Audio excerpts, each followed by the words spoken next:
to the republic for which it stands, one nation, under God, indivisible, with liberty and justice for all. Clerk Norris, would you call the roll? Mayor McClellan. Here. Mayor Pro Tem Burns. Councilmember Radner. Councilmember Edgar. Here. Councilmember Whitehead. Here. Okay, 3 is a quorum. Item 4, is there a motion to approve the agenda? So moved. Second. All those in favor? Aye. Any opposed? Motion carried. You guys are going to be busy tonight. We need a motion to approve the consent agenda. These are approved without discussion as a single item. They are routine items. So moved. Second. Okay, a few items on the consent agenda. Regular city council meeting minutes for October 21st, 2024. Special council meeting minutes for the same date. Regular council meeting minutes for November 4th, 2024. Payment of invoices from OHM Advisors for engineering consulting services for the total amount of $5,120.50. And finally, new and renewal licenses submitted for November 18th, 2024. All those in favor, please say aye. Aye. Any opposed? Motion carried. Thank you. I don't see elected officials. Am I missing anybody? But we do have special recognition and presentations. Oakland County Parks has good news for us about Shepherd Park. We are thrilled and delighted to hear good news. Can you give us your name real slow? Yep, sure. Melissa Krause. I'm the manager of planning and development for Oakland County Parks and Recreation. Melissa, spell your last name. Sure. Thank you. Kraus? It's Prowse, P-R-O-W-S-E. P-R-O. And I'm going to let Courtney spell her own Thank name. I'm Courtney Petrowski. I'm a landscape architect with Living Oh, Lab, nice. and I'll spell my last name. It's P-I-O-T-R-O-W-S-K-I. Thank you. Spare you that. Yeah, thank you. We are delighted with landscaping and with any good news about the parks. So you're on. Great, thank you so much. Thank you very much for having us tonight. We're excited to talk to you about this project. We know you have a busy agenda. We have a lot of slides, but we'll go through them kind of quick just to give you an overview of what we're planning. But I wanted to start out just by letting council know, if you're not aware already, that this partnership project between Oakland County Parks and Oak Park for Shepherd Woods, we've been talking about it for the last couple of years as a $3.2 million project, which is a great budget for a park renovation. But I'm sure you hear from your staff all the time that park renovations are expensive and things cost always more than you think they will, especially if you want to do it in a really cool and exciting and unique way. So I wanted to let the council know that when our commission passed, which thank you to you and the residents of Oak Park that voted for that millage, it passed with flying colors at 70%, and we're really, really grateful to the residents of the county for that. Our Parks and Recreation Commission met the next day. We asked them for more money for this project so that we could do the full scope of phase 1 that we had been planning to do. They added an additional $3 million to the budget, so it's now a $6 million, or $6.2, I think, million project that we're going to get started on next year. So we're going to give you a little update on what it's going to look like and what we're planning, and then we're happy to answer any questions. Fabulous. It's Yeah, just I'll see if I can. in the earlier days of my being mayor, the majority of these kinds of projects went north of 59, where the most of the residents live south of 59. So I am beyond thrilled that you're giving some love to these cities. Yeah, I'll just say that we recognize that, and our commission recognizes that as a sort of a longstanding challenge for Oakland County Parks, and something that we've been working really hard over the last few years to sort of course correct a little bit. So we're very happy to be here. Seems like an equity issue is being resolved. Wonderful. Well, I'll walk you through this slide deck, and as Melissa mentioned, we'll try to keep it as brief as possible while updating you on some of the details of the park. So want to start off here talking about phase 1A and 1B. And this is all focused up near the existing pavilion. Holler real loud. Oh, I'm not loud enough. Okay, let me get closer. Sorry.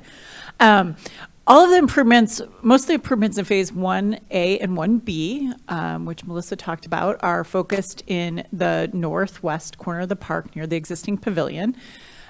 They include upgrades to the pavilion, plaza, restroom, So is it a new pavilion?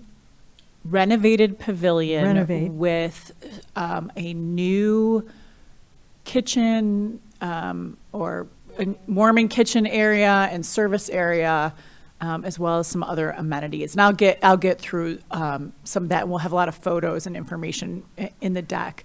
But really wanted to start with one of the biggest priorities of the plan, which has to do with making sure the improvements are accessible. So really wanted to start the presentation with a look at accessibility through the new improvements in the park, the playground, the plaza, restrooms, parking lot improvements, all providing ADA accessibility, pathways and connections out to the existing But areas that of the park also as helps well. seniors. It helps moms with strollers. Absolutely. It helps everyone get around easier. Yep, absolutely. So all of these improvements will really be wonderfully accessible and connected to the rest of the park as well. So this gives you a little bit of a better overlook of what Phase 1B and 1A are in that northwest corner of the park. Really, one of the main elements of the park that's super exciting is the playground section, and you'll see What's that the enlarged pink on and the what's right. blue? Those are the two phases. So when Melissa was speaking about the original budget and the expanded budget, the blue area was that original budget, and the kind of purpley pink area is the expanded budget. So that sort of shows you how the project grew with the millage. And this one, I want to Shades. see, Oh, let's see if my I can favorite. get this to go.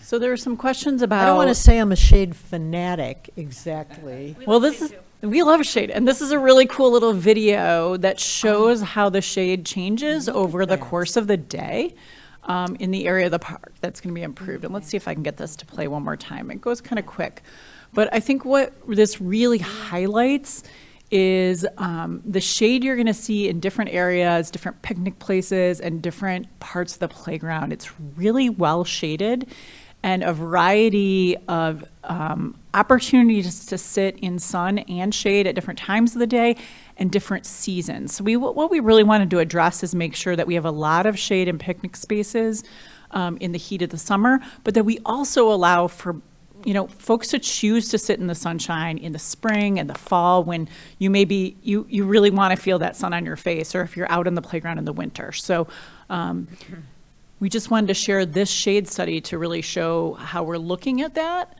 in the We're going park. to grab your card because I want that, whatever allowed you to do that, for another park that we're doing. Fabulous. But Alright.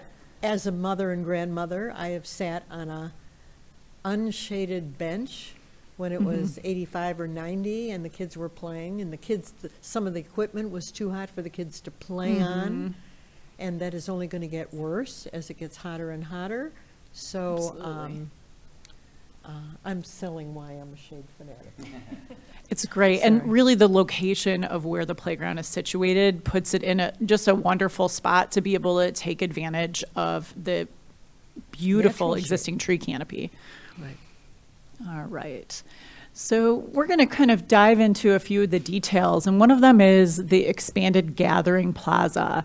And what you see here in the larger rectangle on the plan is the existing main pavilion. That area around that's going to be expanded to include some sidewalks, some picnic pods, some green What is a stormwater picnic pod? infrastructure. A picnic, but just a little area with picnic tables, so folks can gather. Let's say you have a little birthday party and you have 12 kids. You can kind of have a little spot off to the side to have your own little private gathering amidst the broader improvements, right? And you maybe don't need to be in a big pavilion or in a rental space. You can just kind of have your space off to the side. You'll see here addressing stormwater with 2 basins interior to that paved space. So capturing our stormwater infrastructure and really elevating that to a lovely amenity and asset within that public Does that look gathering like a space. pond, or is that underwater? Yeah, just it's going to hold water for less than 72 hours after a storm event. So it'll be wet for a minute, and then that's going to all percolate through and dry out. So we don't have any issues with mosquitoes or anything like that.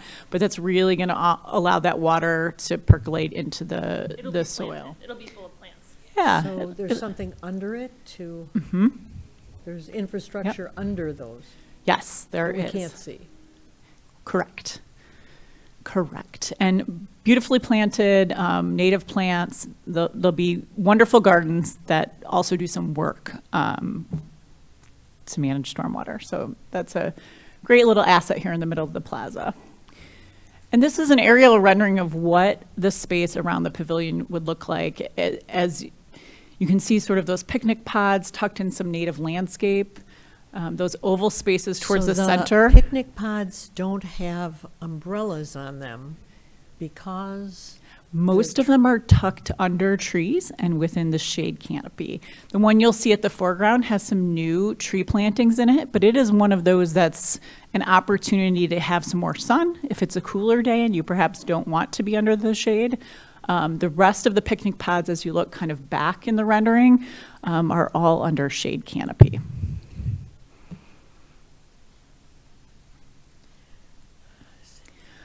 So there'll be sitting and gathering spaces within the main plaza space. We're also providing opportunities for phone charging in those benches. So just little amenities and little benches that let you touches. charge your cell phone in the park. Pretty cool. Thank you. Just raving a little. And then this is highlighting those picnic pods that you asked about. So these are just little spaces with really nice, generous picnic tables that allow for just little places to gather within the park. We'll have some bollards that allow managed entry into the space. We know, emergency vehicles need to get in, maintenance vehicles, but really provide that on a managed basis into the park. Just highlighting those charging port. Yeah, we double slided there. Look at all these cool things.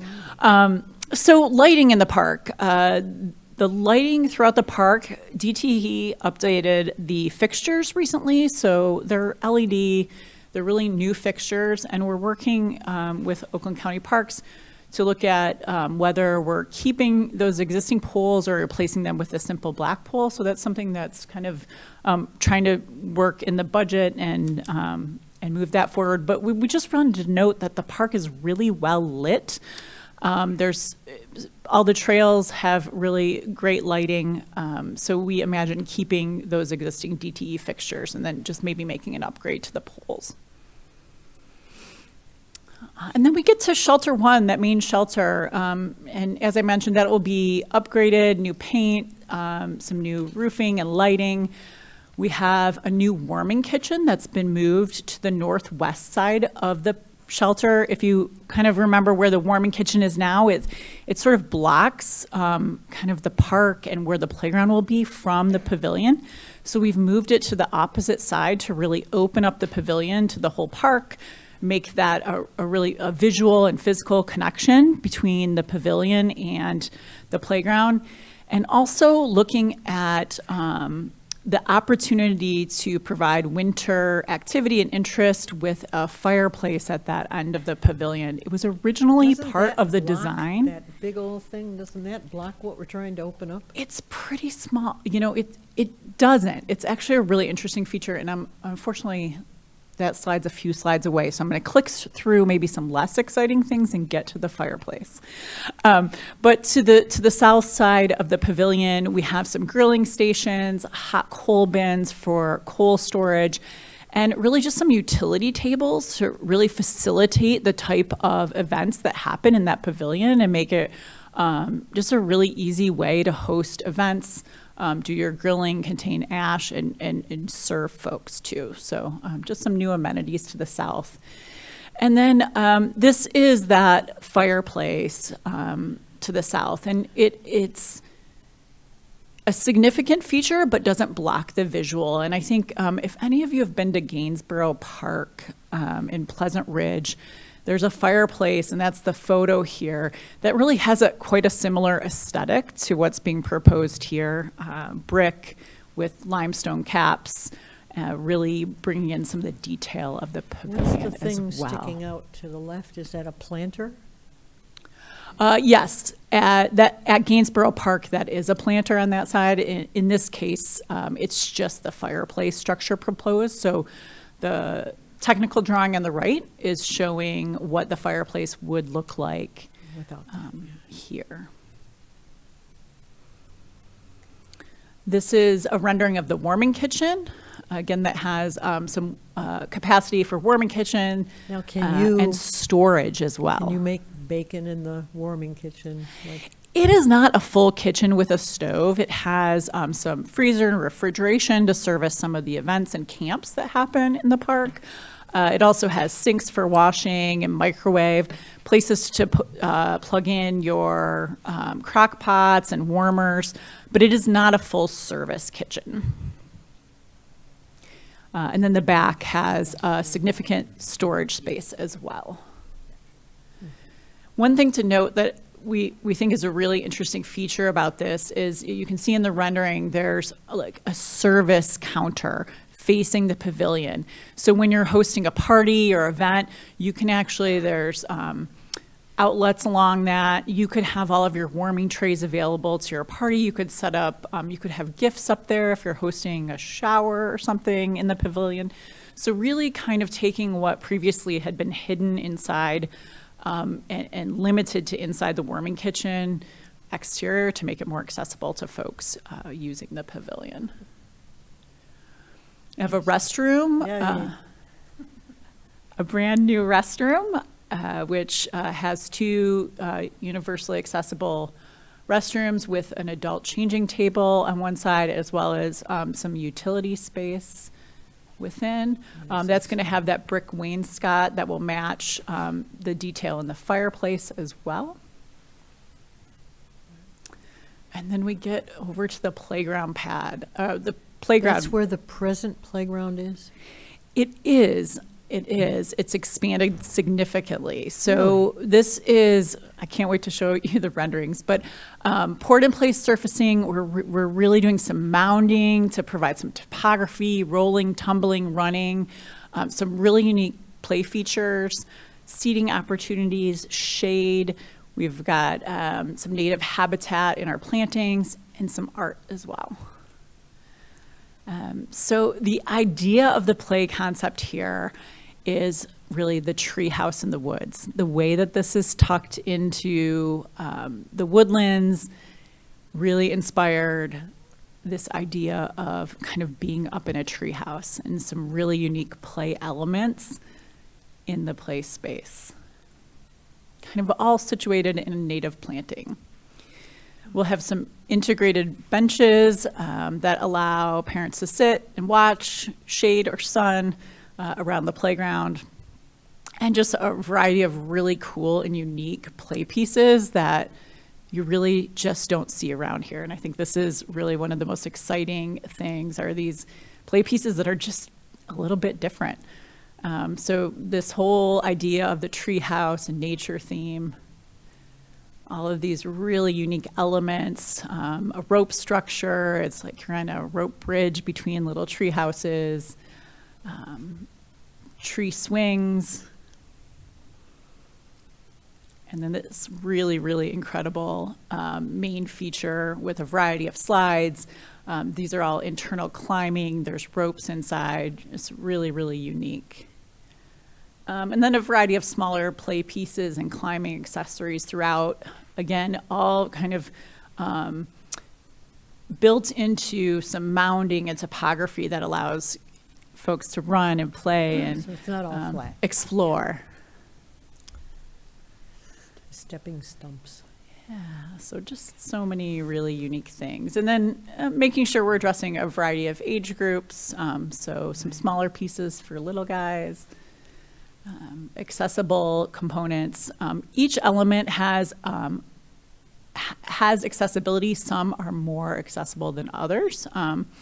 So we just really wanted to highlight the thoughtfulness of those selections.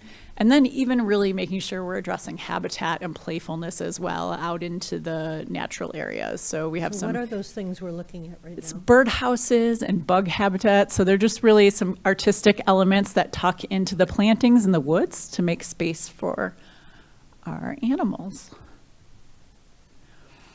The surface will be a poured-in-place surfacing to minimize long-term maintenance in the playground. And that takes us to the end here with our schedule. How long does the poured-in play last before you have to re-pour it? You usually don't re-pour the whole thing. Some elements, like an example, this element right here where kids run around it, it'll create a little more wear and tear around the edges. And then the maintenance for that is you cut the section out and they re-pour just a small section. So it's really easily replaced and maintained. And you don't have to do that maintenance that you would do with like a wood chip where you're having to maintain that yearly and supplement and kind of rake to make sure that it's kept in place. So it's a really nice thing from a long-term maintenance perspective. Right, and then our schedule here, we're heading into our 90% review phase, talking to all of you. City manager has a question? Yes. Oh, no, I think we're getting right to the end. We got all, this is just a whole bunch of charts that are probably not very exciting, but yeah, go ahead. Sure. Well, first, I want to thank Melissa, Chris Ward, all of the people at Oakland County Parks. This really is a tremendous partnership, and you guys have done such an amazing job in prioritizing Oak Park's needs and all of this. So thank you so much. This is really a tremendous upgrade. So I have a couple of questions, random, all over the place questions. One of which is, I think I heard you say 6.2 million. Did you mean 3.2 million? It's gone up to 6.2 million. Holy smokes. It's doubled. Okay, so that's news, and that's It's fantastic doubled. news. That's Our fabulous Parks Commission, news. so the millage obviously was on election day. Our Parks and Recreation Commission at the county met the next day, Mm-hmm. and we asked them for some of that funding to be directed immediately to this because it's shovel-ready, we've done the design, we want to do the whole thing all at once, at least for this portion. We're here for a long time, we've got other portions of the park to work on, but we wanted to do this first section right. It's fantastic. My kid's favorite thing in the world is a zip line. If you can find a place for a zip line. Keep that in mind for a future phase, for sure. We like a zip line too. So getting in a little bit into the weeds on the construction timeline. So Yep. if I'm hearing you correctly, and I know some of my staff has checked with you guys, but it's April 1st construction begins timeframe, correct? Yeah, so right now, I mean, we haven't gone out to bid for the actual construction yet. We're working with our construction manager on getting that set, but the preliminary schedule they're giving us is potential construction as early as March 3rd. So somewhere in that window of March to April is when we expect folks on the ground. And then how long of a construction timeline are we looking at? I think the schedule through the end of the year, probably, end of through the year. November at least, yep. So this area will basically be off limits for that period of time. The other thing, and maybe I'm getting now into the phase 2 aspects of this, but as you go easterly from the Shelter 1, when would you expect that part of the project to be taken on? We don't have a specific timeline from our commission yet. They know that it's a phased plan, so we're working on our CIP projection for the next 5 years now that we'll sort of launch into and get approved next year. So I would imagine it's somewhere within that 5-year plan, hopefully sooner than later. As you know, we've got a lot of projects going on over the next couple of years, so I could see us circling back on that maybe in the next 2 to 3 years. Okay, and I'm almost done. Yeah. The other thing, again, randomly here, but the other thing is the trail that goes through the middle of the forest. Is that part of phase 1 or is that going to be phase 2?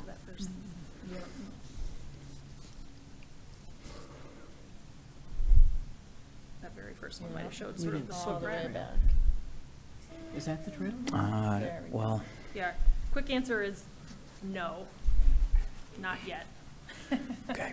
Yeah, I know our staff from a maintenance standpoint have an eye on some of the areas of the trails. If there's quick, if we can come in and fix some areas, shore up some sides, do some patchwork, I think that will be in the plan. But like a large scale project will be, a couple years out probably. And because you've, increased the funding level here for this first phase even, what aspects are different than what we previously thought you were going to do? You've upgraded some of the playground equipment, or is it more than that, or? Yeah, essentially with the funding that we had, the 3.2 that we had, we'd be able to do what you see there in phase 1A, which is like Okay. 75% of the playground and the bathroom building. Gotcha. So that's the bulk of it. Okay. And then just lastly, so you're going to take down the train? We are not touching the Oh, train. okay. I wanted to make sure. The train's He's not trying being. to I cause think a the train is riot, still in uh, your jurisdiction Oh, of the park. okay, all right. Everyone chant together, the train will Will remain. There you go. So the train stays. Okay, fantastic. Thank you so much. Dave DeCoster, do you have a question? Do you want to decide about the fireplace? Oh, the fireplace. Madam Mayor, may I just, so I guess, what do you need us to decide about the fireplace? Is it from it's not just aesthetic, it's actually, does our fire marshal need to weigh in on some of this, or is it I something? think that's kind of the question from an operations standpoint. We don't have any like that. We have one like this in one of our parks, but it's only available for rentals and we're staffed all the time, so it's a very different model. So we've talked a little bit to our staff and to your staff, and it essentially comes down to if you're comfortable operating it as part of the rentals at the pavilion. So Are we comfortable, what was that next word? Upgrading? or utilizing it as part of either your events that you're hosting at the pavilion, or if you're renting the pavilion for a private event, do you want to give access to people to build fires or to not build fires? Can I ask a question that may, because I think this is a decision that our elected officials have to decide, but if they say no to the fireplace, does that mean the money that would have gone towards building that can be appropriated elsewhere in the park as part of phase 1? Yeah, I don't know what that number is offhand, but I don't either. it would free up a little bit of money, yeah. Yeah, it just seems a little complex with a real fireplace. I mean, we're starting with wood, right? Kindling, et cetera, et cetera.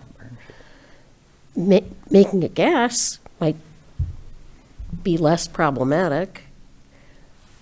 Yeah, I think, again, it's an operational question. Do you lock it up during the day? Do you have, how do you have access How to do you it? lock it up? You So could have panels or something. can we bring up Dave DeCoster so he can help us answer some of those questions? I will just say from the county standpoint, we think that this is really cool, and that's why we put it in the design. We don't have to operate it on a daily basis with the rentals. You guys do, so it is 100% your decision. Dave, can we lock it Good up? evening. Sure. Well, we did have a lot of discussions about the fireplace. We provided some renderings, as you saw tonight. The question that we wanted to give to council is, do you have a desire to include the fireplace? We realize that if you want it, we will make it work, if that's your desire. We will come up with a policy. We will make sure it's monitored. We will make sure staff is out there to take care of it. If you would like to use that money, whatever that figure may be, to try and incorporate some more shade or something else, again, it's a finite amount of money, but if you would like to go that route instead, we're not sold to any of it. We would just Now, like some we direction. have a fire pit in the soon-coming Correct. event hub right here. It's not a fireplace, but it's a fire pit. Correct. And it's between the library and the police station, so it's eyes on it more often than this place way out over the hill in the park. Yeah. So, So we might nix the fireplace. I think, Dave, that gets back to just if it's a gas fireplace, is that even an option? And if so, can we secure it properly when it's not in use? so at Shepherd Park, the original intent was a wood fireplace, not gas. There was some apprehension about gas with some of the design. Again, how do you turn it on? Is it on a timer? What kind of protections are there? So the original, as far as I'm concerned, the original design was for a wood, natural burning fireplace, which does bring some concerns, obviously, with burning and permitting and oversight. So, again, if it's your desire to have that, we feel we can make that work. However, if you don't want to have it and maybe trying to expend those other funds into something else in the park, we're happy for that too. We're studying. Did we mention these aren't our funds, though? These are the county's funds? Just want to throw that out there again. These aren't our funds. Yeah, but again, For the you guys record. are gonna deal with the rentals on a day-to-day basis, not us. So, like I said, with no hard feelings if you wanna Right. not put in a fireplace. Will the county be constructing all of this? Yeah. yeah. Okay, so we don't have to contract with anybody to do this. And what about, in the original plan, the county is gonna give us $50,000 a year to maintain it? Yes. This- okay, I think so- we might have already made the first payment with that, yeah. Wow. This is good news. In 14 years of being the mayor, I have never heard anybody coming in and wanting to spend money on our parks. So this is wonderful news. You Thank guys you. have been incredibly welcoming, so we're really happy Oh. to be here. Madam Mayor? You know that Yes. we have a project going on Yes. here, right? Yep. Is that, would you consider that part of the larger project? Not necessarily. I mean, we work regularly with the city. We sort of know what you guys are working on and you know what we're working on. So we have a very good relationship with staff just to make sure, nobody's stepping on anybody's toes. But no, I think that's considered a separate project, which we actually have some funding in as well. It's City too bad, manager. because we really do need to build our event hub, and we could use some extra money. Yes, we could. Yeah. Oh, Yeah. that's Madam awesome. Mayor, just one question, if I may. Yes. Councilmember Whitehead. Thank you. Where is the other location that has a fire pit or a fireplace at? Where's that one? We have one at Independence Oaks County Park. Our Twin Chimneys Pavilion has a fireplace. We usually we just use it for special events and rentals that we have out there. But we always have staff on site that are monitoring those rentals, so it's a different scenario. Madam Mayor? Yes. If I could, so let me put our city attorney on the spot here. So I'm guessing that our liability insurance will go up unless we have a special event process where we require them to name us as additional insured. That is correct. Okay. And that's regardless of whether it's a wood or gas fireplace. We will study this and get back to you. That is okay with us. If we could, maybe, if it was possible to respond in the next week or two, we are working on our final construction drawing, so we can bid Oh. out, so we just need to know relatively quickly. Everyone okay with nixing the fireplace? It's pretty, It is pretty. Yeah. but the liability seems pretty high, and we don't have staff out there all the time. I would be a little afraid, and we have a lot of woods and not a lot of rain, All fair points. so I would nix that part of the project. We'll see how much I don't know what the amount of that is, but Yeah. I'm sure we can find something else cool to do with that. Super. So it sounds like pretty much we're agreed that we don't need a fireplace, and, because the fire pits are very popular now, and we've got one like right next door. Yep. We So. can also always bring in, we have portable ones we bring in for events, so that's always something we can do too. Portable fire pits. Ah, Thank you so much.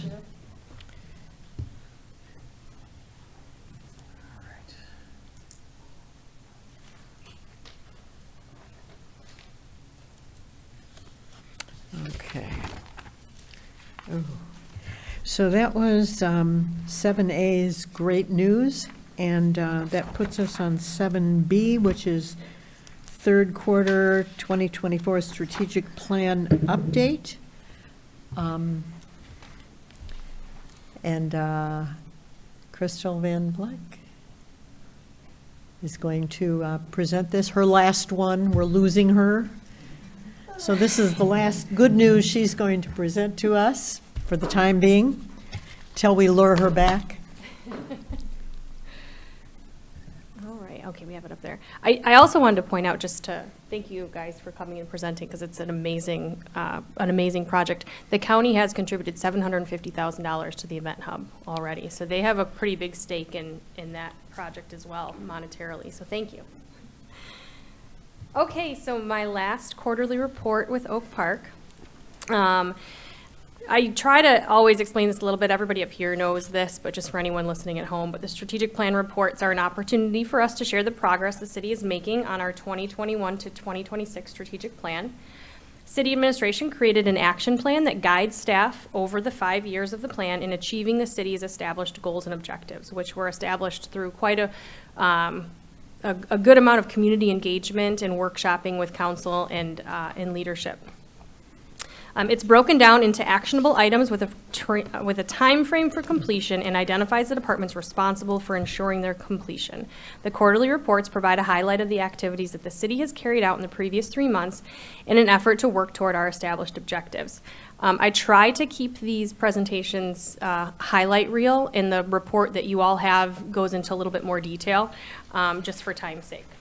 So just real quick, during the strategic plan process, City Council established a mission, our vision, our mission statement, and our values. So I'll just leave those up there for a second. We'll go through them. And then established 6 goals. And so each of those 6 goals have quite a few objectives inside them. And then underneath that, there are action items to each. So we'll start the highlights. One of the goals, the first goal, is to deepen a sense of place and community identity. One of the objectives within that goal is to attract and retain a mixture of robust businesses into the city. Over the past, actually, let me pause real quick. This is the third quarterly report. So this is through July through September 30th. So we are a little bit ahead of this now, but that's the time frame that we're looking at. The Economic Development Department has worked with Oakland Thrive as well as with the cities of Southfield and Lathrop Village to host training events and networking opportunities. And this past quarter included the Ready, Set, Sell, which was an informative seminar designed to equip businesses with the tools to thrive during the holidays. Oak Park has also joined the Berkeley Area Chamber, and they are holding off for right now on joining the Southfield Chamber. The library provides space and marketing for Oakland County's Business Forward initiative that facilitates connections between businesses and business forward resources. And they typically have a drop-in program offered every third Tuesday of the month. And the CIA is also finalizing the Match on Main grant application through the MEDC for businesses to obtain grants of up to a total of $25,000. Another objective, or actually 2 more objectives: improve the overall appearance of commercial corridors and industrial districts and combat blight issues in residential neighborhoods. Over the 3-month period, 1,260 code enforcement notices for various properties were issued, and that included ultimately 60 tickets were also issued. To note, they try to work with the properties to abate issues before they become tickets. And that was over commercial and residential. 100 business license inspections were performed. We registered 10 buildings under the newly adopted vacant property registration ordinance. The CIA has selected a consultant for conducting a citywide landscaping plan.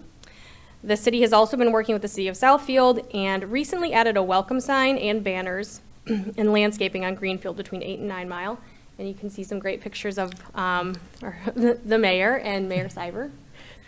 Welcoming everyone coming north into Oakland County and to Southfield and Oak Park. Mm-hmm. And last, we performed 329 rental inspections over that 3-month period.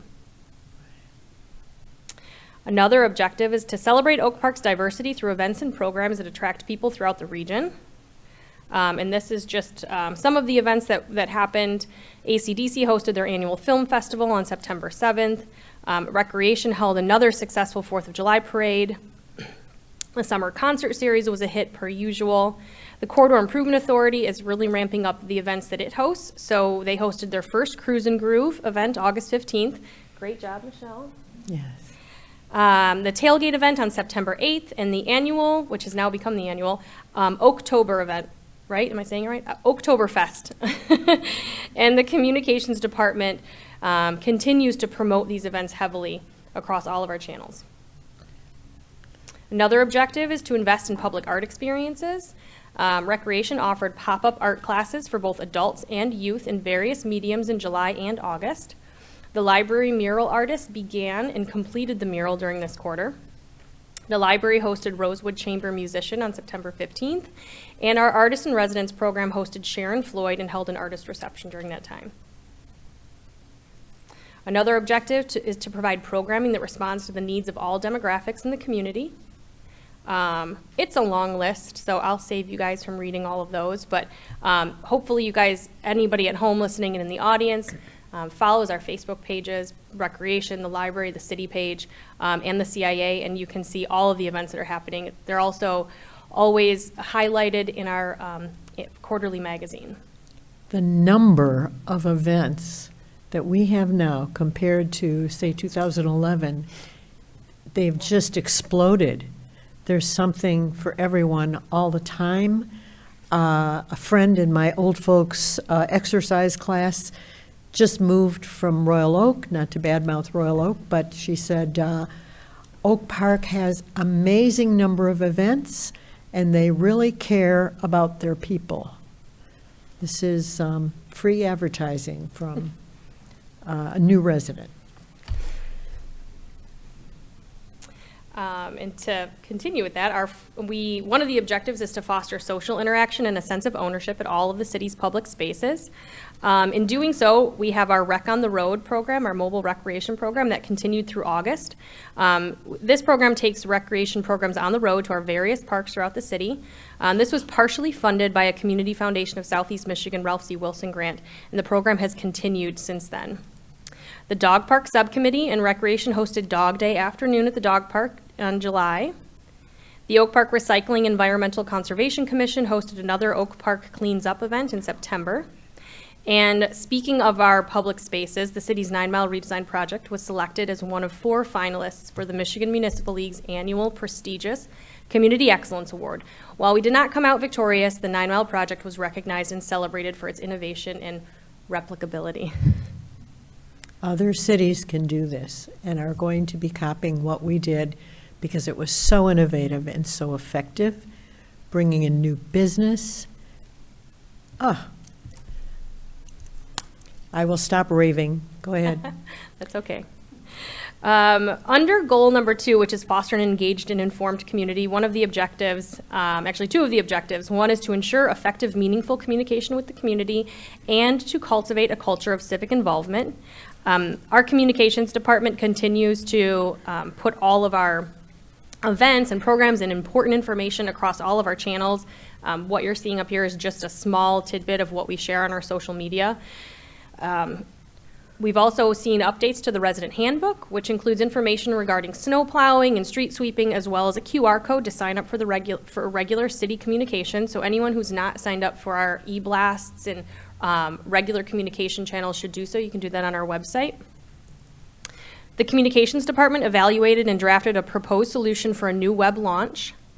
And the communications department continues to identify and push where there are specific needs where people aren't getting the information they might need, or programs that maybe we're having a harder time with people to sign up for. So the communications department has been very proactive about identifying those things and then communicating appropriately. We've also reintroduced the monthly mayor's message. Public Safety attended the Detroit Zoo Touch-a-Truck event. They engaged the community through the summer with their ice cream truck, and they have worked with the communications department to continue engagement across social media channels. In cultivating a culture of civic involvement, the Economic Development Department is working with neighboring communities on the Oakland County Safe Streets Initiative, which has included many opportunities for public engagement. And we've shared information of Oakland County's Design Open House, seeking feedback on the county's investments into Shepherd Park that you just heard about.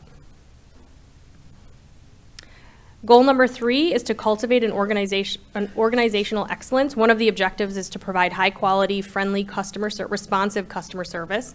One of the ways that we're doing that, and that we've been kind of ramping that up, is through our GovQA platform. For anyone who doesn't know, it's an online platform where you may submit a question or look for a question to your answer, submit a request or an issue that you might be having. And so we try to give a breakdown. It's kind of difficult to see. I wonder if I can, I can kind of zoom in. What is the pink part? That is refuse or trash collection. So those the are- reason you're seeing that has grown so much in that quarter was the transition to priority waste.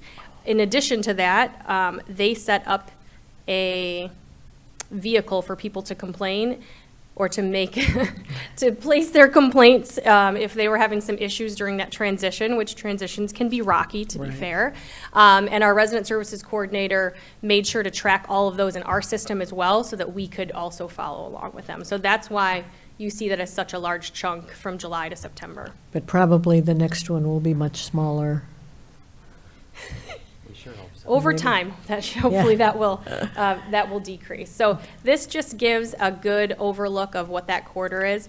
I know our city manager is working with our resident services coordinator to even, to provide a little bit more information on the GovQA. What are some of the reports. bigger pieces of that pie? Tree maintenance is usually a pretty large one. Public safety is kind of a wide range. We don't really specify. A lot of people like talking to Director Cooper and letting them know what they're, so public safety always has a decent amount of them. And also because it's not categorized more specifically, it tends to be a larger chunk. Tree maintenance, weeds or tall grass, you might see over there. Let's see. So the reason for keeping track of those is so that if it's a big piece of the pie, we administratively try and find a solution to solve those issues. We are going by the numbers, the way you're supposed to. Yes, that is correct. It does help. The resident services coordinator and our communications department work closely together to identify where people are asking a lot of questions, where there's a need for more information on something. Even if we're seeing a lot of people, for instance, make complaints about their neighbor's tall grass, but we're finding that a lot of those complaints, and this is where the deeper reports into the GovQA, you'll see a little bit more. We get to also see when people are placing complaints that maybe they don't actually understand. They might not understand the ordinance. So we think our neighbor's grass is too long, and we get there and it might not actually be too long. So there are things like, that's a very specific example, but it gives us an opportunity to track where people might have some misinformation, aren't completely clear, or it's happening a lot and we need to talk to our residents more about how to keep their grass up and whatnot. So it's if it's used properly, it can be used to inform communications and inform how we can do a better job of helping inform our residents. Fabulous. Then So go keep ahead. your complaints coming in, we're keeping track of them. And your compliments. There is a What is it? compliment one, too. Compliments make us happy, but complaints make us better. That's good, yes. Another objective is to ensure the retention of talent and institutional knowledge and also increase employee engagement. We have rolled out our Oak Park Strengths to all staff. It's an organizational development and engagement program utilizing Gallup's Clifton Strengths Assessment and Toolbox. All participating staff have taken the assessment, and we're also implementing the Managers as Coaches initiative, which helps our managers to lead their teams through coaching and to foster a strengths-based culture in their teams. We also hosted our annual summer staff picnic, where years of service are honored, and the Employee of the Year and the runner-up were announced. So if you can see there, our Employee of the Year, Ian Pinot, and Rachel Haynes. So we'd like to have a little bit of fun too, when there's time. Nice. And the last goal I'm highlighting here is to provide efficient, resilient government.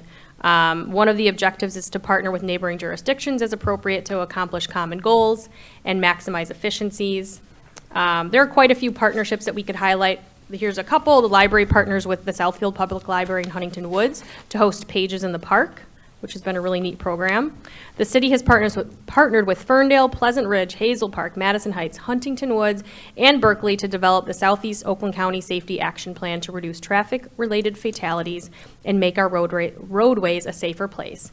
And the city's participation in the 9 Mile Task Force has been solidified with a memorandum of understanding between the communities and Oakland County, which Melissa has been a huge part of. We're currently working on a branding plan for the corridor, which is also being completely funded by Oakland County. And ensure efficiency of elections. The clerk's office and the communications department worked together on a voter information campaign. The clerk's office worked hard to ensure a smooth November election. AV ballot assistance was secured. 15 separate election worker trainings were held, and voting machines were tested, and necessary repairs were made by September 30th. And that concludes the quarter summary of what my colleagues behind me and many people who are not here today, all of their hardworking teams and the city manager himself have been up to in an effort to meet the goals of the strategic plan.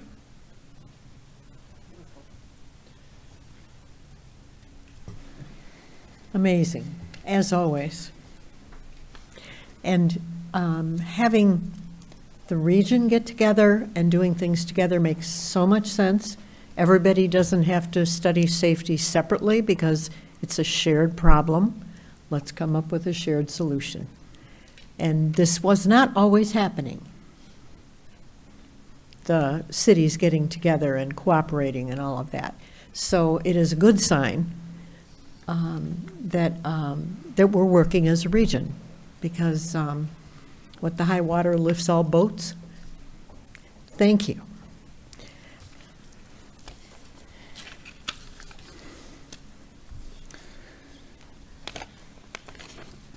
So Okay. let me see, next would be Shepherd, third strategic plan. Oh, special recognition. We're all going to cry now. Special recognition for Deputy City Manager Crystal Van Vleck. City Manager Eric Tungate. Madam Mayor, members of council, and Crystal, I have a statement that I would like to read and do so in honor of Crystal's time here. Little did I know that about 10 years ago, I would meet a young professional who had an incredible skill set and an appetite for success. After hiring her as my assistant to the city manager, that's where she started, Crystal Van Vleck embarked on an aggressive mission to learn everything that she could, taking it upon herself to become familiarized with virtually every part of our city government, not being afraid to dive in on areas that weren't necessarily her specialty, i.e. the budget, that fun endeavor.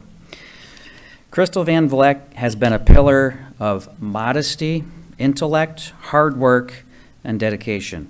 Her commitment to this city over the last many years has been nothing short of awe-inspiring. People often ask me how I was able to teach her the things that she knows, and the truth is, for everything that I've ever taught her, she has taught me tenfold. And while I'm incredibly proud of her accomplishments, I sit here totally inspired by what she has been able to get done. For the people of the city of Berkeley, please know that you are getting one of our best and brightest. You get to have the Crystal that we have all come to know and love, and you will become a better city for it. Amen. Crystal, thank you for your service, thank you for your dedication, and thank you for allowing us to share the last several years with you. No matter where you go and what you do, you will always find a home here in Oak Park. On behalf of all of us, thank you for your service, Crystal.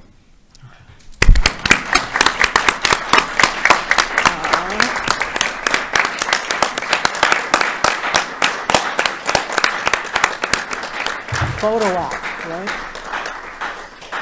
Oh, I think she has a statement. She's gonna say Oh, she's got a All statement. right. Okay. Hit it.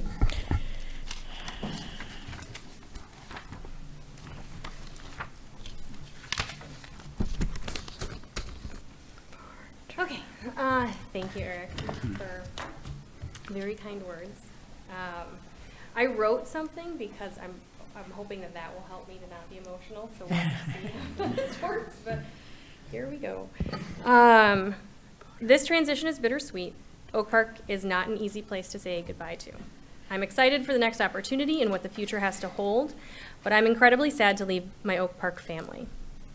Mostly what I want to get across tonight is how grateful I am to this community and the organization for nearly a decade of amazing memories and the opportunity to be part of the legacy of Oak Park. Thank you to the Oak Park community for years of working with us and trusting us, and for the wonderful relationships that I've made along the way. Leslie. To council for always being supportive and considerate, as well as passionate representatives of this community. Over the last 10 years, I've been incredibly fortunate to work within an organization that has championed innovation and collaboration and just cares deeply about its people and its community. The people behind me and in front of me, and many people who are not here today, are some of the most dedicated and passionate and hardworking individuals I've ever met and likely ever will. I truly believe that Oak Park is a special place to work. It is full of just good humans who thrive on working together to serve this community. Thank you to my colleagues, both current and past, who welcomed me warmly into the Oak Park family from day one, always supported me, taught me an immense amount, and helped me grow into who I am today. Specifically Eric, who took me under his wing, mentored me, provided me with countless opportunities to expand my knowledge base and foster my professional growth.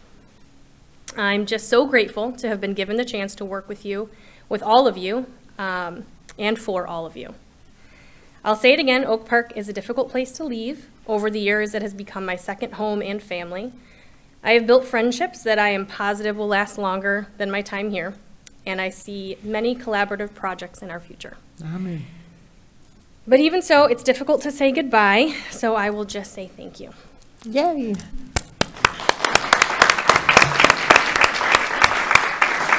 We want you to spread the Oak Park culture around Oakland County. That is the hope.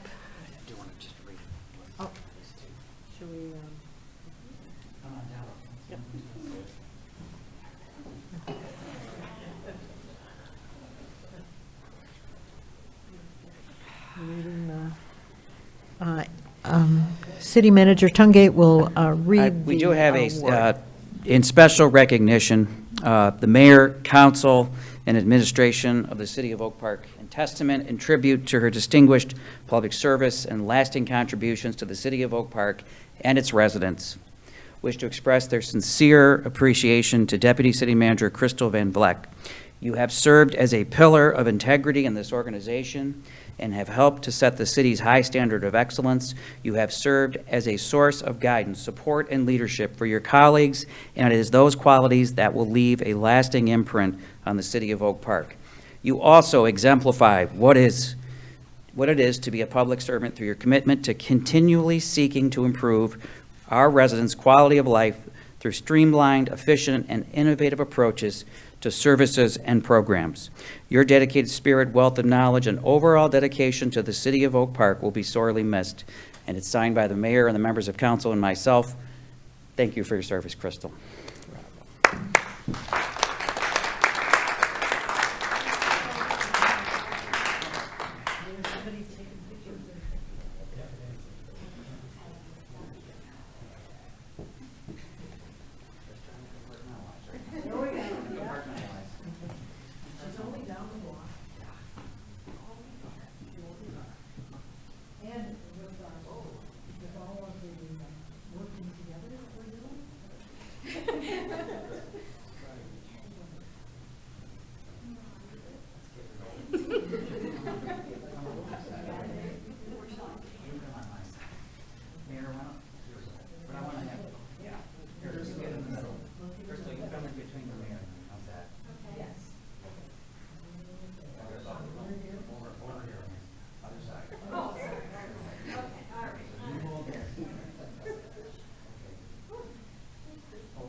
What about communications? What about, yeah, where's everyone?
Don't worry, I'm keeping it all to myself.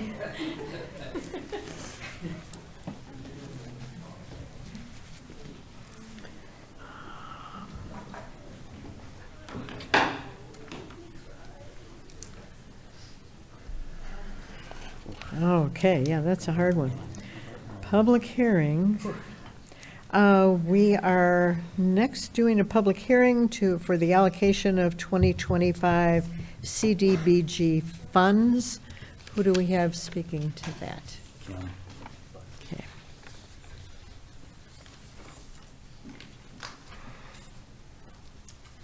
Good evening, Mayor and City Council members. So there's actually two items back to back. The first is actually opening and then hearing any public comments for the public hearing to allocate the CDBG funds for program year 2025. And then the second agenda item is the actual action by City Council to allocate them. And I don't know if you want to open the public hearing first and then have me go into the proposed allocations. That's Well, up to council. explain it first before the public hearing. So CDBG dollars are allocated every year. We are anticipating, but are not sure of the exact amount, of approximately $129,000. 100 $29,000. I'm sorry, $122,000 dollars that we typically have used in the past for senior yard services and for code enforcement. In the past year, in 2024, it was the first year that CDBG put a restriction on how many dollars can be allocated to yard services, and they've capped it at 15%. They are also doing that same cap for program year 2025. What do they want it to go for? I mean, there's a whole list of projects, but there's no reason why they gave us or are making us allocate less to that. It's just their new program requirements. They're not telling us what to put the dollars towards. Just pick anything other than no more than 15% for yard services. Okay. I would add that we did get the chore funding from Oakland County through their ARPA funds to be utilized over the next few years to help subsidize that. After that, we'll have to figure it out. Thank you. So now we will open the public hearing. Is there anyone here to talk about the use of CDBG funds, 15% for senior yard services, and the rest for code enforcement? Nobody. Therefore, we'll close the public hearing and ask for a resolution approving the 2025 Community Development Block Grant allocations.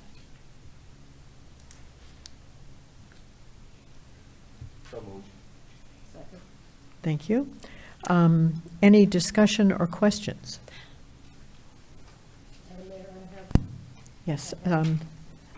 Councilmember Julie Edgar? Is it green?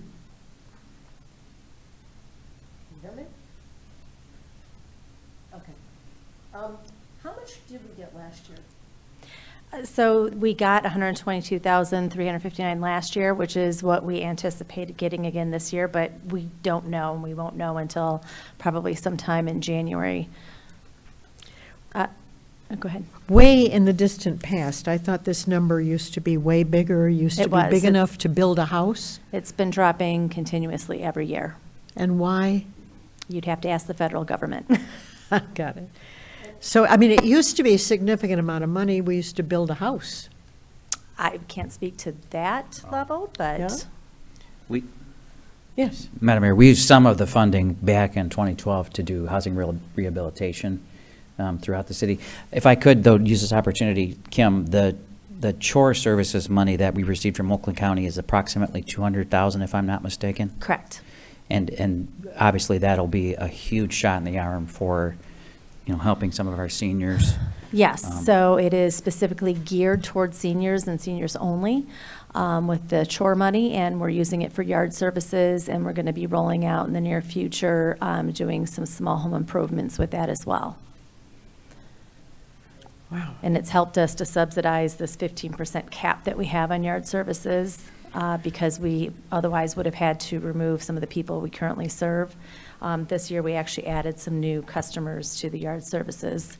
And we also did fall cleanup, which we've never done, I think, in over 10 years. Wow.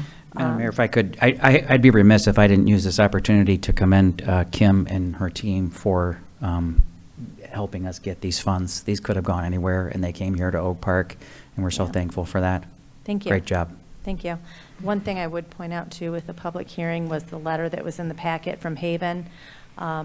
It's a woman's shelter that they were asking for some of our CDBG dollars. I just want to make sure that that was pointed out, that it was in your packet. Got it. You can. And the code enforcement amount, is that for a new position? No, it's to pay for our current staffing. But it's only to be used in areas that are low income. Okay. So the 200,000 that came from Oakland County, it's enabled us to do extra work, the fall cleanup? Correct. So with the new CDBG guidelines of the 15%, we would have had to cut residents, the seniors, from our yard services for summer and for the summer lawn cutting as well as snow removal. The chore program allowed us to not only keep everybody on that list, but also add new customers that were on our wait list. We also were able to do a fall cleanup this year, and we did that for over 80 people. Wow. Excellent. And again, thanks to Oakland County. Yep. Any further questions? Madam Mayor, I just have one more thing I Yes. wanted to share. City manager. Just for clarification on CDBG funding. So CDBG funding is primarily based on low to moderate income census tracts. And so one of the reasons why you have seen less of that coming to Oak Park than we used to have, not all the reasons, but one of the reasons, is that our low to moderate income census tracts have gone away to some extent. There's been a decrease in those. Oh. Well, yes, there has. We have fewer low to moderate census tracts than we did back before the crash, correct? The new map that just came out does not indicate that. This is after the pandemic. Correct. It was a new map that just came out a month Okay, ago that we so got from maybe Oakland that's changed County. after the Yeah. pandemic, but that would be, this is based on prior to the pandemic, if I'm not mistaken, Correct. correct? Interesting. All right, thank you. So we have a resolution, we have a motion. Any further questions? We have a motion and a second. Roll call, please. Councilmember Edgar, Yes. Mayor McClellan, Yes. Councilmember Whitehead. Yes. Motion carried, thank you. Item 9 is accounting reports, approval for payment of invoices submitted by Garen Lukow Miller, P.C., for legal services in the amount of $16,358.33. Is there a motion and a second? So moved. Second. Thank you. Is there discussion? Pay the lawyers. Pay the lawyers. Yeah. Thank you, yes.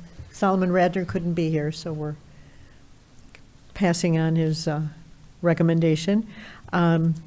City Clerk Ed Norris, would you call a roll call? Mayor McClellan, Yes? Councilmember Whitehead, Yes. Councilmember Edgar. Yes. Motion carried, thank you. Item 10 is bids. Request, 10A, request to award the professional services contract for the construction manager on the 2025 Event Hub construction project, I believe, to Frank Rewald and Sons? Yes. So we need a motion and a second for the bid. So moved. Second. Second. Are there any questions? No. Roll call, please. Councilmember Whitehead, Yes. Councilmember Edgar, Yes. Mayor McClellan. Yes. Motion carried, majority. Thank you.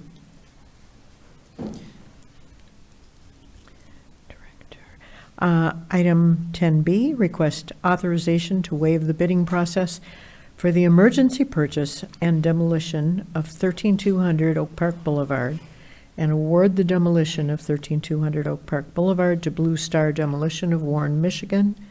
And is it, who will talk to this? Director. Good Director evening Maroney. again. So the Municipal Services Department is requesting to waive the competitive bidding process for an emergency purchase for the demolition of the structure at 13200 Oak Park Boulevard. In July, we entered into a consent agreement with the property owner, and part of the consent agreement was for them to demolish the building by October 31st.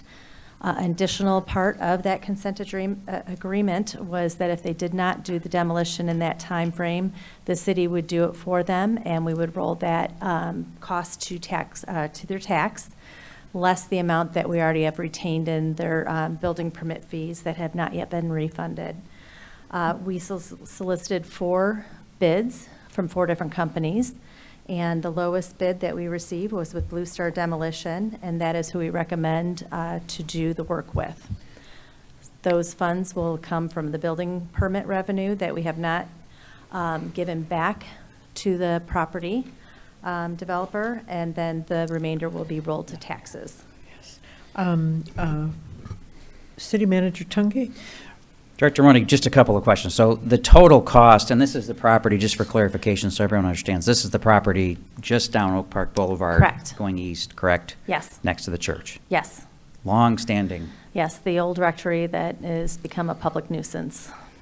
So the total cost is $118,900. Currently, that is what the cost will be.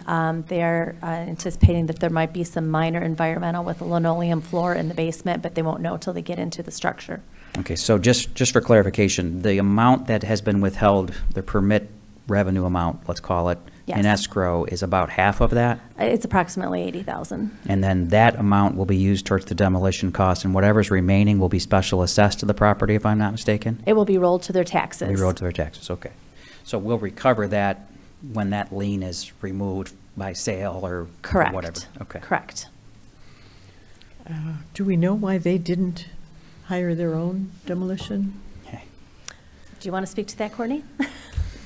Council, I would just note that we are not purchasing this property. This is for remediation pursuant to the consent judgment, and it is qualified as an emergency because the court found the building to be a danger to public health and safety. We've had some issues with teenagers and other individuals getting into the property, and it's structurally compromised. They chose not to comply with the judgment. I can't explain why, but the property has been problematic for many years now. with trying to get the owner to clean everything up. So that's why the court incorporated that language that allowed the city to move forward to make sure that we could make the property safe for the public. Great. Any questions? Madam Mayor, I do have a question about this. Councilmember Julie Edgar. Who owns this property now? The property is owned by a company called Oak Park Investment. It's such a perfect property for housing, for a senior tower of some kind. It's amazing to me that nobody's stepped in and bought the property. I mean, anyway, good. I'm glad the rectory will be demolished and Some new use. Yeah, thank you. Further questions? No. City Manager Tungate.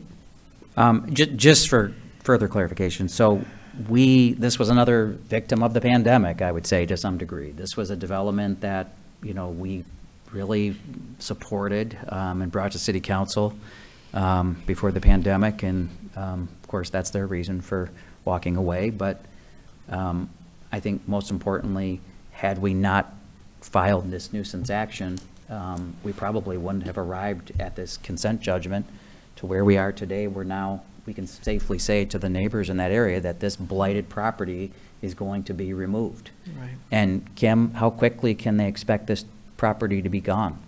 Once council votes on it, they can get to work within the week. Fantastic. There we go. All right. Further questions, or are you ready to vote? Roll call, please. Madam Mayor, we actually need a motion. Oh, we need a motion and a second. So moved. second. And this is to waive the bidding process for the demolition and award the demolition to Blue Star. All right, roll call, please. Councilmember Edgar, Yes. Mayor McClellan, Yes. Councilmember Whitehead. Yes. Okay, unanimous, it passed, thank you. We have city attorney request from Schiffman Fournier, legal retainer increase request. Who will speak to that? I received it, I can. Okay. So, Madam Mayor, members of council, so I had received this request from our labor attorney. As you know, we currently outsource our labor attorney function to Schiffman Fournier.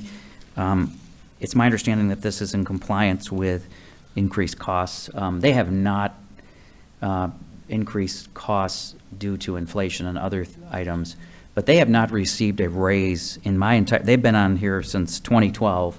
They have not received a raise since 2012. We did reinstate a portion of their retainer previously.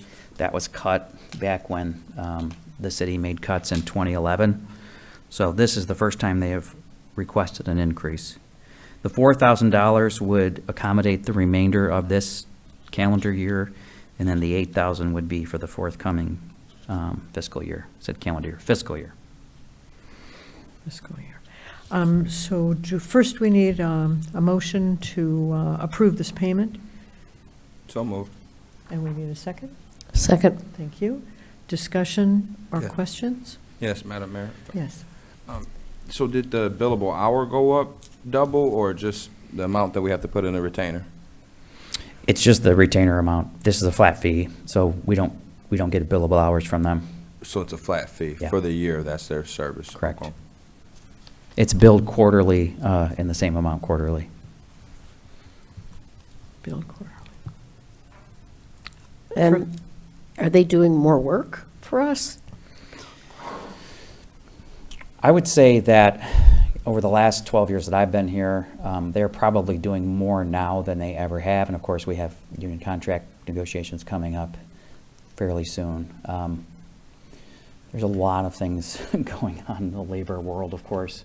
So I don't think it's exponentially more, but I do think it's more. And I think, especially in the fact that they have not received a raise over the last 12 years. It's better to categorize it as an annual flat fee as opposed to a retainer. Retainer insinuates that it's getting billed and deducted. Yep, that's Okay. correct. Yep, exactly.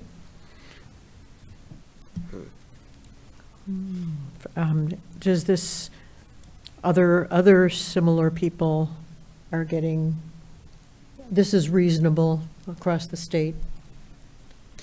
In my opinion, it's very reasonable. We've seen similar requests from our other attorneys that we retain, so I think it's very reasonable. Any questions? Comments?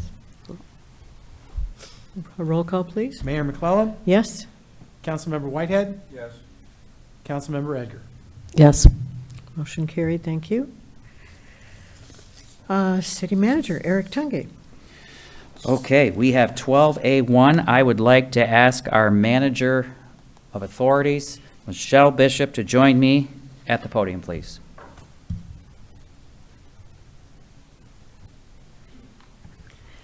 Good evening, Mayor and City Council members.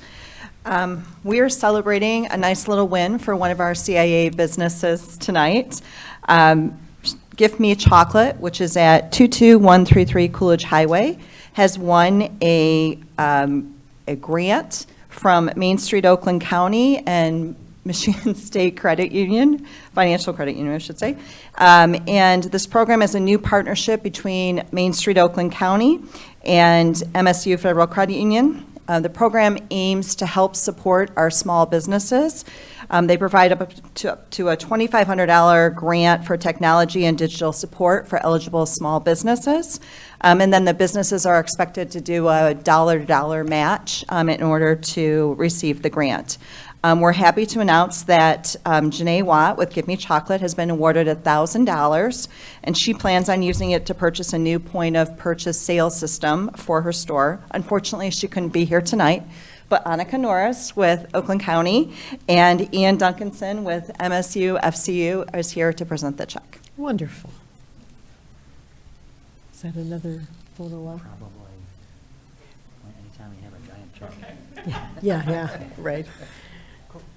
Oh, no, okay. No, Michelle spoke for me. That was perfect. I love that.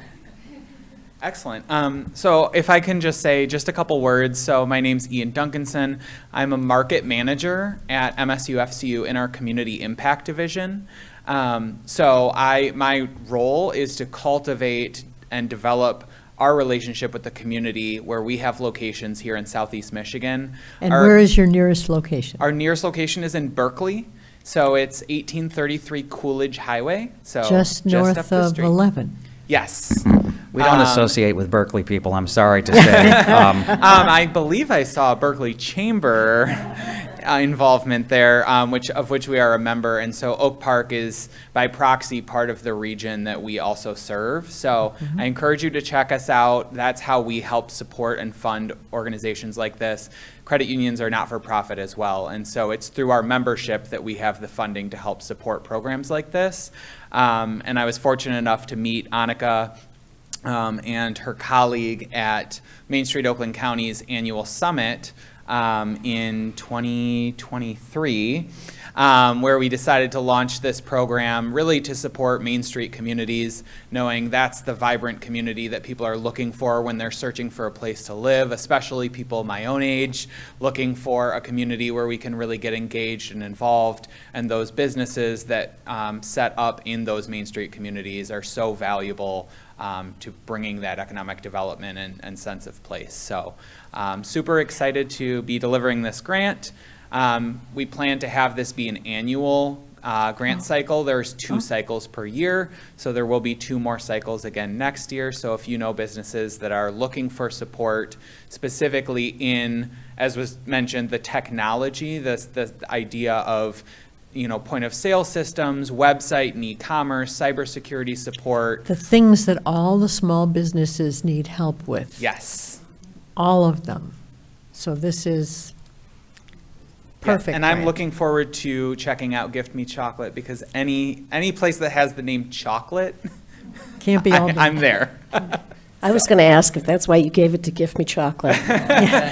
Maybe subconsciously. Cute. Thank you. What is your last name again? Duncanson. Duncan. Duncanson. Anytime you have a big check, you gotta do photos. That's right, for sure. And does Annika want to say a few words, or does that cover it? I think that covers it. We just really appreciate working with Ian and his team and being able to give this grant that like you said, is so important. This was an area that we were looking to fill in. It was a gap we were missing.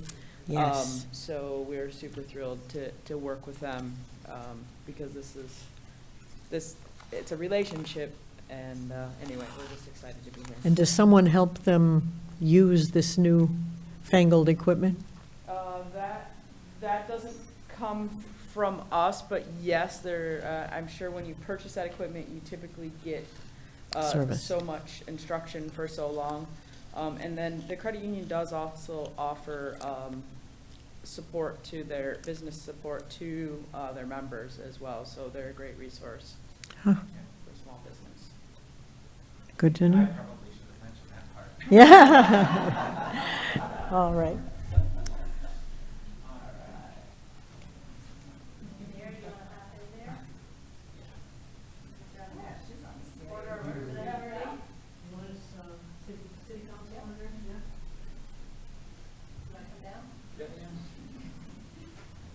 We're making you get your steps in today.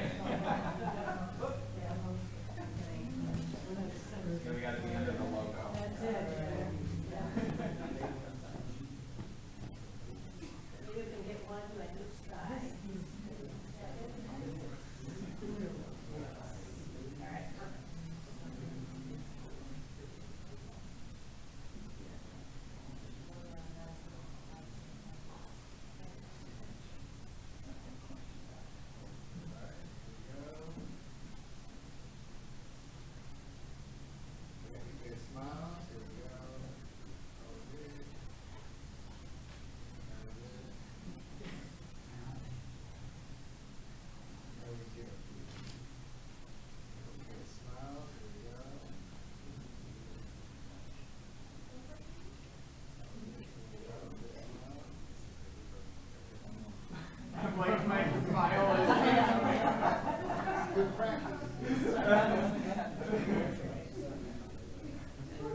Well, you know, if we issue it.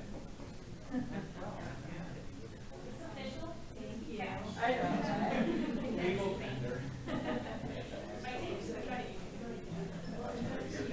Sorry about that.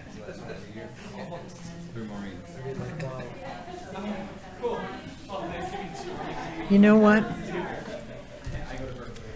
It is a blessing to have that many things to celebrate. Well, and as Ian said, they just opened another round, and we have 4 more of our Oak Park businesses that are vying for the grant. So we're Fabulous. keeping our fingers crossed that we see another one.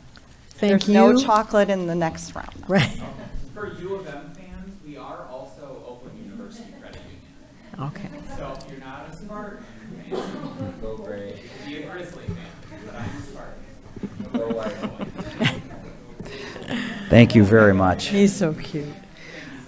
Thank you. Thank you. Okay, 12A2, Madam Mayor, this is actually your appointment, so I don't know if you want to handle this one. We also have Michelle here too, but it's a request to appoint Tom Novick to the Corridor Improvement Authority.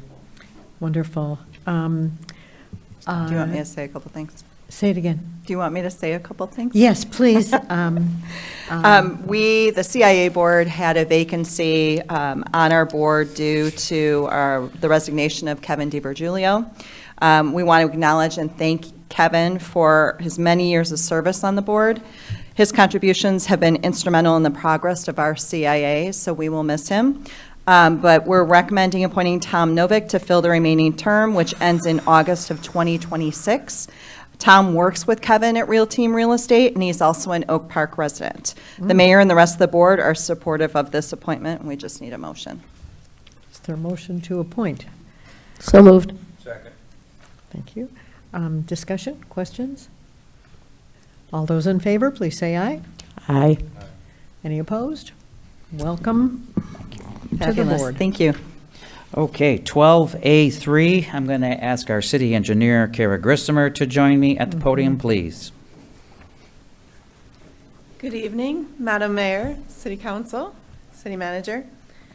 The Southeast Oakland County communities of Berkeley, Ferndale, Hazel Park, Huntington Woods, Madison Heights, Oak Park, and Pleasant Ridge were awarded a U.S. DOT Safe Streets for All collaboration planning grant to address road safety issues within our combined borders. This grant provided an opportunity for us to seek a data-driven approach to reduce and eliminate fatalities and serious injuries by identifying and analyzing road corridors where fatal and high-injury road crashes commonly occur, and supports the National Roadway Safety Strategy and U.S. DOT goal of 0 roadway deaths. Vision Zero is a public health-based traffic safety strategy to reduce and eventually eliminate traffic deaths and serious injuries using a systemic, multidisciplinary approach that increases safe, healthy, and equitable mobility for all. We have identified the high injury network throughout the 7 communities listed above and will be publishing the action plan to achieve Vision Zero by 2045 in our communities very soon. The attached resolution, which will be adopted by all 7 Southeast Oakland County communities, will adopt the Vision Zero policy. Oak Park will agree to enact the Vision Zero action plan on the high injury network roads within our jurisdiction, and which will be created based upon input from the public, the committee, and the consultants. So,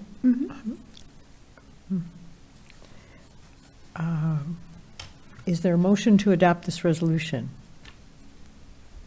So moved. Second. Thank you. I know that a lot of the data has said pedestrian deaths are rising in the last 10 years or whatever. And is that one of the things that will be addressed by this commission? Yes.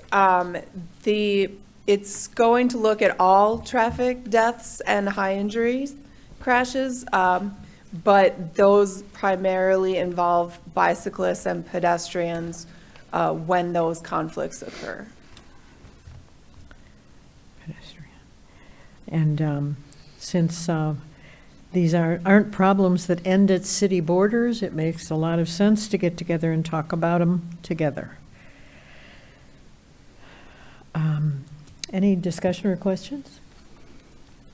Okay, all those in favor of adopting this policy, please say aye. Aye. Any opposed? Motion carried. Thank you. Okay. 12B1 is a resolution to authorize budget amendment 2025-1. Finance Director Sandra Crawford is here to explain. Good evening, Madam Mayor, members of council, City Manager Tungate. Before you is a proposed amendment for rolling over unused expenditures that were budgeted in the fiscal year of 23-24 that were not completed by June 30th of 2024, and they will be completed in this fiscal year, which is the 24-25 budget.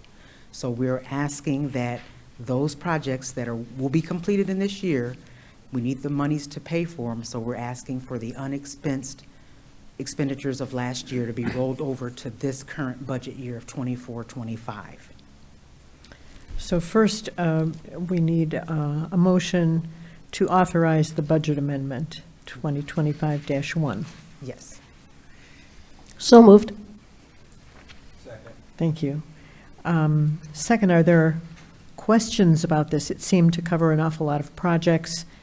It's just they weren't finished from the previous year, and so this is It's rolled over. Rolling It's a those funds rollover. over to be expensed in this year because. so it's not costing more money, it's just last year's money was budgeted, it wasn't spent, so we're spending it this year. Yes. It's a good problem to have. Okay. Ready to vote then? Yeah, roll call, please. Councilmember Whitehead, Yes. Councilmember Edgar. Yes. Mayor McClellan. Yes, motion carried. you. Thank you so much. Thank you, Director Crawford. I have 12C1, Deputy City Manager of Municipal Services and the Department of Public Works, David DeCoster, please. Good evening again. Before you tonight is an emergency purchase for the repair of our Vector equipment truck. Our Vector truck is a special piece of equipment that is used for public works projects such as jetting and cleaning out sewer lines, hydro excavation projects, as well as water main repairs. The chassis and Vector equipment were originally purchased in 2001. While the chassis is still in good condition after 23 years of use, the Vector portion of the equipment is in dire need of repairs. A new piece of similar equipment would cost well over $500,000. You may remember 6 months ago, this council authorized sole source repairs for this piece of equipment. Since that time, unfortunately, we had some startup time on this equipment, and the secondary engine and transmission exploded or blew up on the crew testing the equipment. So now we're in a position for an emergency repair so that we can get this piece of equipment back up for our winter maintenance. I will mention we are requesting the emergency purchase of this piece of equipment and to go around the sealed bidding requirements because of its emergency. I have briefed the city manager and included his authorization in the packet, and happy to answer any questions you may have. Okay, first we need a motion and a second. Second. Okay. Then, so the Vector equipment is the part on the back of the truck. It's used to clean sewers and repair water main breaks? Correct. Benny actually put a image up on the screen. Right. So So what's the thing what blew up when they, So the initial engine is under the hood, just like a normal truck, but there's a secondary engine and transmission on the In the back back. half of the truck that runs all the equipment. That is the piece that blew up. okay, so we didn't include it in the original bid because we were hoping it would last? Well, when we did a walk around of this vehicle about 8 months ago, we beat the contractor up on some pricing. They had included it as a potential for repair. At the time, we didn't expect it to happen so soon. Again, the equipment's old, but we were trying to be fiscally conservative on what we were repairing on the vehicle. We didn't know this was going to happen, but it has happened now, and we're looking for an emergency repair.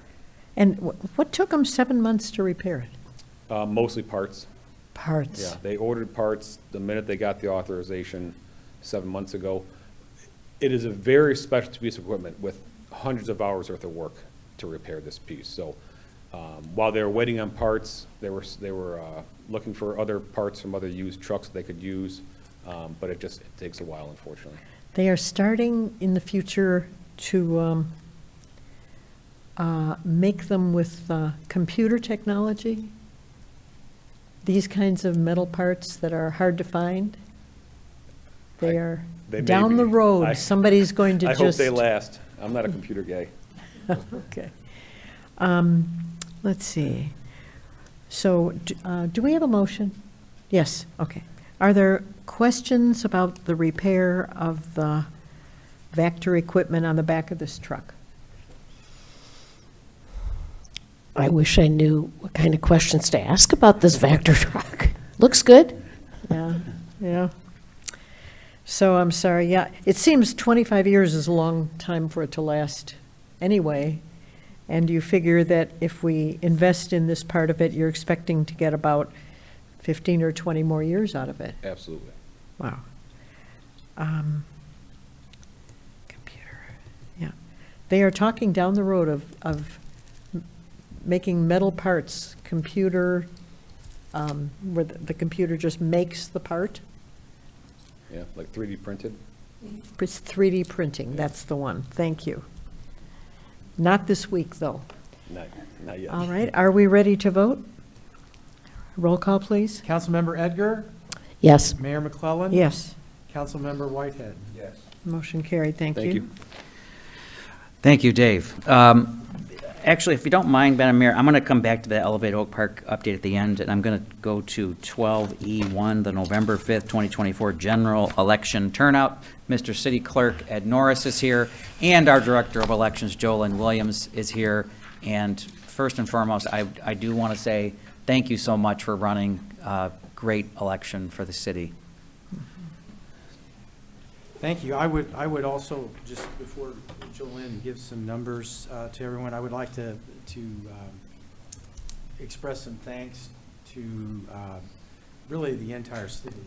The election is especially the presidential election is a large undertaking, and we really can't do it without the support of the entire city. And so I want to thank many of you who have helped us through this election. Particularly, I would like to offer thanks to Jolynn Williams-Elliott, who really spearheaded putting it on. So, thank you. And she has numbers to share. All right, thank you and good evening, everyone. I believe all of you on the dais have a copy of the turnout. Some of you may have it also in the audience. I'm going to focus on this November 5th, 2024 general election turnout. There's a highlighted column at the bottom. Voter turnout is about 65.62%. So that is actually what was expected, around between 60 and 65%. So we're at the 65% mark. We are comparing to our last election, our last general election in 2020. As you can see, there was 68% turnout, so we're down from 2020, but I attribute that to the fact that in 2020, during COVID, everyone was sent an absentee application without soliciting that or without it being asked for or requested because of COVID, and that's not normally what happens. Normally, you have to be on our AV list, or you have to actually call or request an absentee application. But again, 2020, everyone got one, so that to me is the reason why we had a larger turnout, because everyone received that application. But again, 65% was what we expected that. However, I do want to point out the early voting that is now gaining popularity. AV voting has been going along, and the numbers have increased with law changes, and now everyone can vote absentee. But also the early voting, if we take into account the early voting and the absentee, that makes up about 65% of voters who voted before Election Day. So now people are taking advantage of that option. So on Election Day, we had about 6,000 voters to vote in the precinct. However, there were a little over 11,000 who voted before Election Day, and they weren't voting in the precinct, either AV or in the early voting sites. So again, that is very popular now. It's picking up traction, and we think that trend will continue. People are going to take advantage of that. And you said AV numbers are also going up? Yes, because the law change, now anyone can vote AV, absentee. Before you had to have a reason. Now any registered voter is able to vote absentee. Okay. And you can vote early without being on the absentee list, is that right? Correct. Yeah, so there are about almost 8,000 people now on our permanent absentee list. However, you do not have to be on that list to vote early. So you have the 9 days of early voting, and anyone can decide to vote in the 9-day early period. And they don't have to be on any list. They can just decide one day to get up during that 9-day period and go vote early. And do you have like the number of people who voted AV and the number who voted early? Yeah, so there are columns here to the far right. Oh, got it. Yeah, voted AV, and then 2 columns to the left, early voting. So those are the numbers there. Got it. They're right here on the chart. Yeah, Thank so you again, that so makes about 11,000 people who took advantage of that, of the Wonderful. 17,000 who voted overall. Wonderful, wonderful. I think the early voting is going to really catch on when people get the hang of it, because they feel very confident putting that ballot in the machine In the themselves. tabulator, right then, yes. Right. Thank you. Beautifully run election, and nice report. Thank you. Any questions? Any questions further? Nope. No? Thank you. Thank you. Jolynn, thank you so much. Madam Mayor, members of council, I do have a really brief Elevate Oak Park update.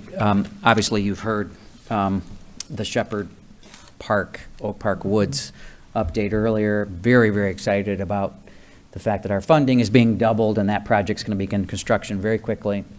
Very, very excited about that. Also, we did earlier in our meeting, obviously we picked our construction manager for the event hub. We expect to begin construction when, Dave? May 1st is his cutoff. May 1st. Or so. So the event hub next door, we're very excited about that as well. I do have one more thing that I would like to ask our other deputy city manager, Crystal Van Vleck, to come back up to the podium for. And we were notified the other day, council members, you don't know this yet, that we are going to be receiving $3 million additional funding. Correct. And so can you explain to us what this is comprised of? Yeah, so for the last few years, we've been making requests to both the federal and the state government, requests to our representatives to essentially earmark money for us for certain projects. So every year we turn in a list of projects to them. We try to give them quite a few just so that they can kind of pick and choose, what's aligned with their mission and what they believe the region is in need of. And so we've done a slew of those. We received quite a bit of money in 2024 for the event hub that way. So we received $1 million from the federal government and $2 million from the state government in 2024 for that. This past year, we asked for several infrastructure projects as well as the community center, and we hadn't heard anything for quite some time. So we thought, no, we had not received the money, but we were notified earlier this week that we are receiving $2 million for an infrastructure project, and $1 million for the community center. Yay. Yes, from the state government. This was through Senator McMorrow. Yes. Wow. Exciting. And just as a send-off, Crystal, thank you for filling out our paperwork way back when, now that we've forgotten about, to help us get this money. What was the $2 million for again? It's for An infrastructure project, a water and sewer and Roads. road infrastructure Yeah. project. So what does that mean for our taxpayers? It means that our community center, when we begin that project, will be $1 million less than it was supposed to be. So we're very, very excited about that. Council members, with that, that is all I have for the city manager report for this evening. Thank you very much. Thank you very much, and we're going to do the happy dance all the way out of here. Next, we have a call to the audience. I think we have some cards of people have already filled in. So City Clerk Norris, can you? Yes, would Mr. Ken Sherman, please?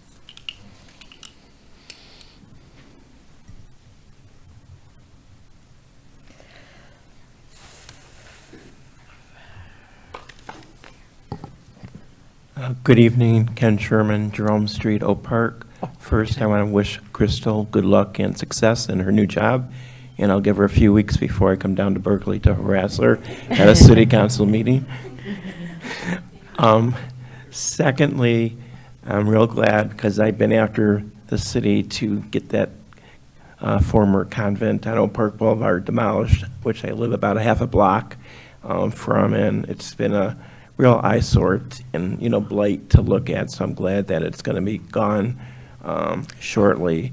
And third of all, I want to talk about priority waste.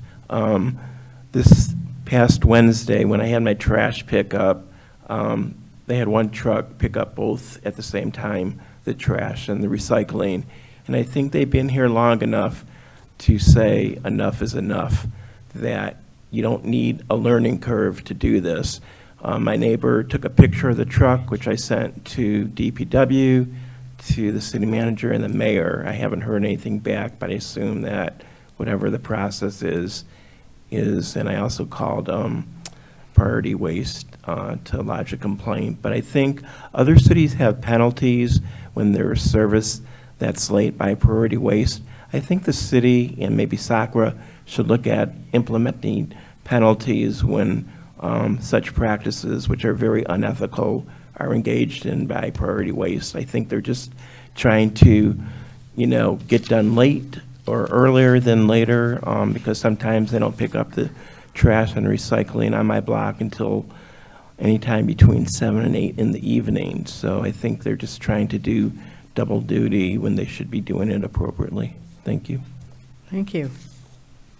And we are keeping track of those kinds of complaints and issues, and that We're keeping a record of these issues to remediate them. Thank you for letting us know. It's how we find out. Anybody else? Just here for fun? See the cute mayor and that's it? All right. Very good. Some wonderful news. The South Oakland County Mayors Association met, and one of the Channel 4 news anchors, Karen Dean, I believe, was the speaker. And she said that if something bad happens in the city, they always hear about it. And so they report it. But they don't hear as much about the good news that happens in the city. So she came to invite all the mayors to feed her good news at 4 o'clock and at 5 o'clock. I think sometimes they have a community report that reports good news. And we want Oak Park to be represented in that. And we've got all kinds of good news for her. So we will be sending the good news her way. That was one. Let's see.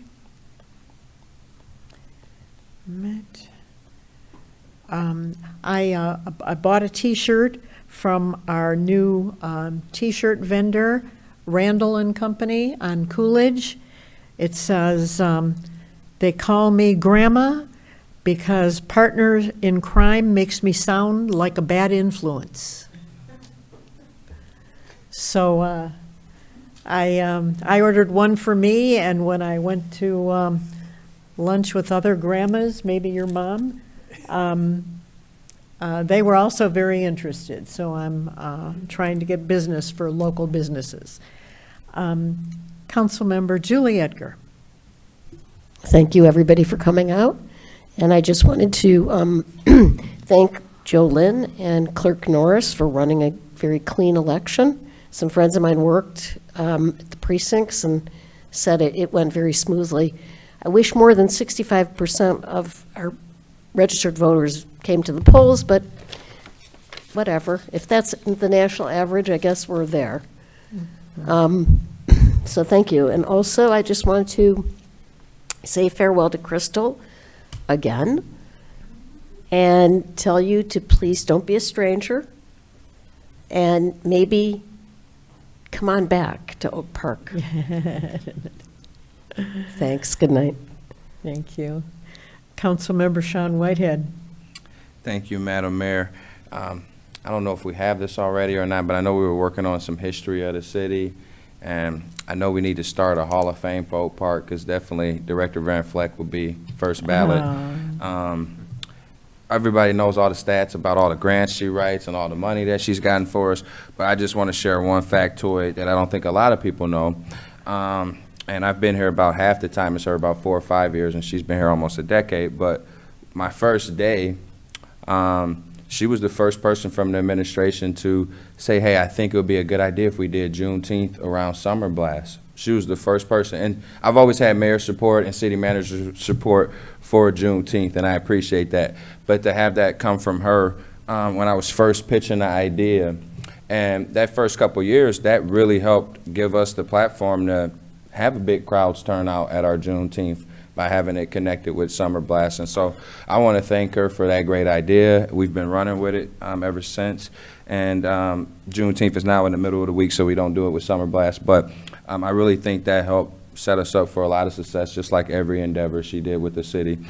So not a lot of people probably know that, but she should have a factoid about her about Juneteenth as well and her impact on it. So thank you. Got it. Thank you for sharing that. That's wonderful. Thank you all for coming. Appreciate your being here. We're also always looking for people to join our boards and commissions, so you are now being officially invited. Got my eyes on you. And we want everybody to be part of the decision-making. We want it to be a city where everybody feels they belong and they have a voice. With that, this meeting is adjourned.